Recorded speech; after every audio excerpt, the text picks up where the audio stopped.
بسم اللہ الرحمن الرحیم۔ شروع اللہ رب العزت کے بابرکت نام سے جو بڑا مہربان نہایت رحم کرنے والا ہے۔ السلام علیکم ورحمۃ اللہ وبرکاتہ۔ کروڑوں درود و سلام اس آخری نبی محمد مصطفیٰ صلی اللہ علیہ وسلم کی ذات پر جس پر خود اللہ رب العزت بھی درود و سلام بھیجتا ہے۔ ناظرین اکرام، آج کی اس ویڈیو میں آپ حضرات کے سامنے مسلمانوں کے قبلہ اول بیت المقدس سے محبت کے چند اہم پوائنٹ بیان کروں گا کہ کیوں مسلمان قبلہ اول بیت المقدس سے محبت کرتے ہیں اور مسلمانوں کا قبلہ اول بیت المقدس سے محبت کرنا کتنا ضروری ہے۔ نمبر 1، یہ فلسطین انبیاء علیہ السلام کا مسکن اور سرزمین رہی ہے۔ نمبر 2، حضرت ابراہیم علیہ السلام نے فلسطین کی طرف ہجرت فرمائی۔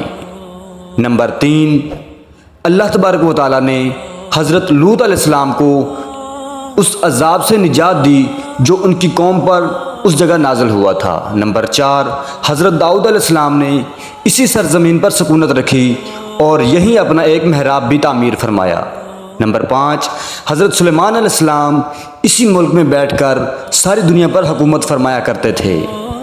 نمبر 6، چونٹی کا وہ مشہور قصہ جس میں ایک چونٹی نے اپنی باقی ساتھیوں سے کہا تھا، اے چونٹیوں اپنی بلوں میں گھس جاؤ، یہیں اس ملک میں واقع اسکلان شہر کی ایک وادی میں پیش آیا تھا جس کا نام بعد میں وادی نمل چونٹی کی وادی رکھ دیا گیا۔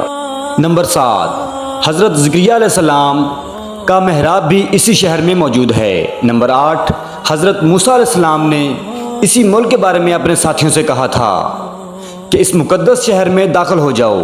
انہوں نے اس شہر کو مقدس اس شہر کے شرک سے پاک ہونے اور انبیاء علیہ السلام کا مسکن ہونے کی وجہ سے کہا تھا۔ نمبر 9، اس شہر میں کئی معجزات وقوع پذیر ہوئے جن میں ایک کنواری بی بی حضرت مریم کے بطن سے حضرت عیسیٰ علیہ السلام کی ولادت مبارک بھی ہے۔ نمبر 10، حضرت عیسیٰ علیہ السلام کو جب ان کی قوم نے قتل کرنا چاہا تو اللہ تبارک و تعالیٰ نے انہیں اسی شہر سے آسمان پر اٹھا لیا۔ نمبر 11، ولادت کے بعد جب عورت اپنی جسمانی کمزوری کی انتہا پر ہوتی ہے، ایسی حالت میں بی بی مریم کا کھجور کے تنے کو ہلا دینا بھی ایک معجزہ الہی ہے جو یہاں پیش آیا تھا۔ نمبر 12، قیامت کی علامات میں سے ایک حضرت عیسیٰ علیہ السلام کا زمین پر واپس تشریف اسی شہر کے مقام سفید مینار کے پاس ہوگا۔ نمبر 13، اسی شہر کے ہی مقام باب الدیر پر حضرت عیسیٰ علیہ السلام مسیح دجال کو قتل کریں گے۔ نمبر 14، فلسطین ہی ارض محشر ہے۔ نمبر 15، اسی شہر سے ہی یاجوج ماجوج کا زمین میں قتال اور فساد کا کام شروع ہوگا۔ نمبر 16، اسی شہر میں وقوع پذیر ہونے والے قصوں میں سے ایک قصہ طالوت اور جالوت کا بھی ہے۔ نمبر 17، فلسطین کو نماز کی فرضیت کے بعد مسلمانوں کا قبلہ اول ہونے کا اعزاز بھی حاصل ہے۔ ہجرت کے بعد حضرت جبرائیل علیہ السلام دوران نماز ہی حکم ربی سے آقا علیہ السلام کو مسجد اقصیٰ سے بیت اللہ کعبہ مشرفہ کی طرف رخ کرا گئے تھے۔ اسی مسجد میں یہ واقعہ پیش آیا۔ وہ مسجد آج بھی مسجد قبلتین کہلاتی ہے۔ نمبر 18، حضور اکرم صلی اللہ علیہ وسلم معراج کی رات آسمان پر لے جانے سے پہلے مکہ مکرمہ سے یہاں بیت المقدس فلسطین لائے گئے تھے۔ نمبر 19، سرکار دو عالم صلی اللہ علیہ وسلم کی اقتداء میں انبیاء علیہ السلام نے یہاں نماز ادا فرمائی۔ اس طرح فلسطین ایک بار پھر سارے انبیاء کا مسکن بن گیا۔ نمبر 20، سیدنا ابو ذر کہتے ہیں کہ میں نے رسول اللہ صلی اللہ علیہ وسلم سے عرض کیا کہ زمین پر سب سے پہلے مسجد کون سی بنائی گئی؟ تو آپ صلی اللہ علیہ وسلم نے فرمایا کہ مسجد احرام۔ میں نے عرض کیا کہ پھر کون سی مسجد بنائی گئی؟ تو آپ صلی اللہ علیہ وسلم نے فرمایا کہ مسجد اقصیٰ یعنی بیت المقدس۔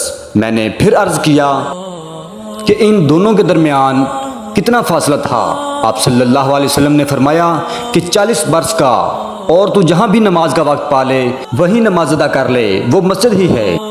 نمبر 21، وصال حبیبنا صلی اللہ علیہ وسلم کے بعد ارتداد کے فتنے اور دیگر کئی مشاکل سے نمٹنے کے لیے عسکری اور افرادی قوت کی اشد ضرورت کے باوجود بھی ارض شام فلسطین کی طرف آپ صلی اللہ علیہ وسلم کا تیار کردہ لشکر بھیجنا بھی ایک ناقابل فراموش حقیقت ہے۔ نمبر 22، دوسری بار آئینہ معراج کی رات بروز جمعہ 27 رجب 583 ہجری کو صلاح الدین ایوبی کے ہاتھوں اس شہر کا دوبارہ فتح ہونا بھی ایک نشانی ہے۔ نمبر 23، بیت المقدس کا نام قدس قرآن سے پہلے تک ہوا کرتا تھا۔ قرآن نازل ہوا تو اس کا نام مسجد اقصی رکھ دیا گیا۔ قدس اس شہر کی اس تقدیس کی وجہ سے ہے جو اسے دوسرے شہروں سے ممتاز کرتی ہے۔ اس شہر کے حصول اور اسے رومیوں کے جبر و استبداد سے بچانے کے لیے 5000 سے زیادہ صحابہ کرام رضوان اللہ اجمعین نے جام شہادت نوش کیا، اور شہادت کا باب آج تک بند نہیں ہوا، سلسلہ ابھی تک چل رہا ہے۔ یہ شہر اس طرح شہیدوں کا شہر ہے۔ نمبر 24، مسجد اقصی اور بلاد شام کی اہمیت بالکل حرمین شریفین جیسی ہی ہے۔ جب قرآن پاک کی یہ آیت والتین والزیتون وطور سینین وہذا البلد الامین نازل ہوئی تو ابن عباس کہتے ہیں کہ ہم نے بلاد شام کو التین انجیر سے، بلاد فلسطین کو الزیتون سے، اور الطور سینین کو مصر کے پہاڑ کوہ طور جس پر جا کر حضرت موسیٰ علیہ السلام اللہ پاک سے کلام کیا کرتے تھے سے استدلال کیا۔ نمبر 26، فلسطین کی عظمت کا اندازہ اس بات سے بھی لگایا جا سکتا ہے کہ یہاں پر پڑھی جانے والی ہر نماز کا اجر 500 گنا بڑھا دیا جاتا ہے۔